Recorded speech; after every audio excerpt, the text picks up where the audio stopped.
c'est un bonheur de boire dans mes tasses. Elles sont si belles, mes tasses. Qui veut mes tasses? Le savais-tu? À la fin des années 1800, notre céramique faisait sensation partout au Canada. Bien avant l'arrivée du plastique, presque tout le monde utilisait la céramique. C'était des tasses, des bols, des pots, des assiettes. La céramique était partout.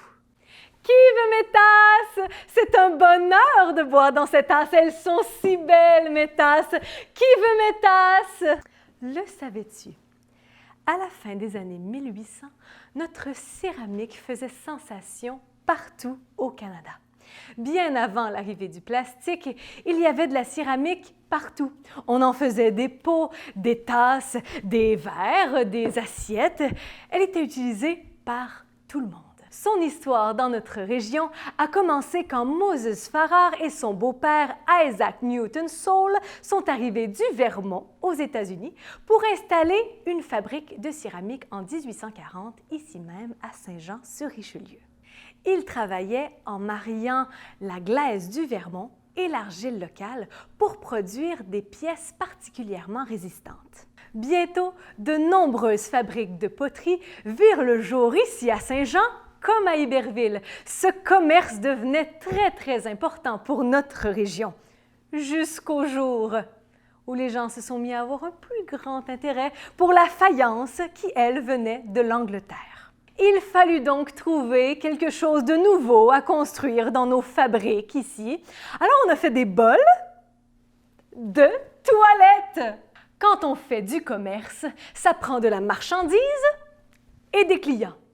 Nous devons recevoir la matière première et réacheminer les produits finis.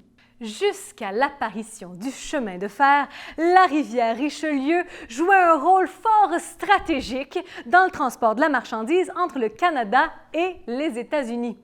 En effet, on dit même que le port de Saint-Jean-sur-Richelieu, c'était le 4e port le plus important de tout le pays en ce qui concerne le transport de marchandises. Pour transporter ce qui arrivait des États-Unis, on devait contourner les fameuses rapides de la rivière Richelieu, la rivière qui relie le lac Champlain au fleuve Saint-Laurent. Et à cette époque-là, on ne faisait pas encore de rafting. On a donc creusé le canal de Chambly pour contourner ces rapides. Savais-tu que ça aura pris 600 hommes pour creuser la majorité du canal qui faisait 20 km de long au pic et à la pelle? Ouf! À côté de ça, faire sa chambre, c'est un congé. On a commencé la construction du canal en 1831, mais il ne sera achevé que 12 ans plus tard.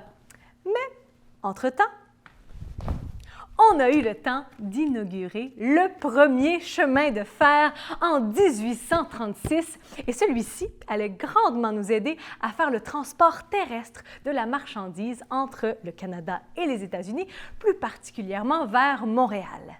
Dans la région, on a construit la première section du chemin de fer qui allait relier Saint-Jean-sur-Richelieu et la Prairie.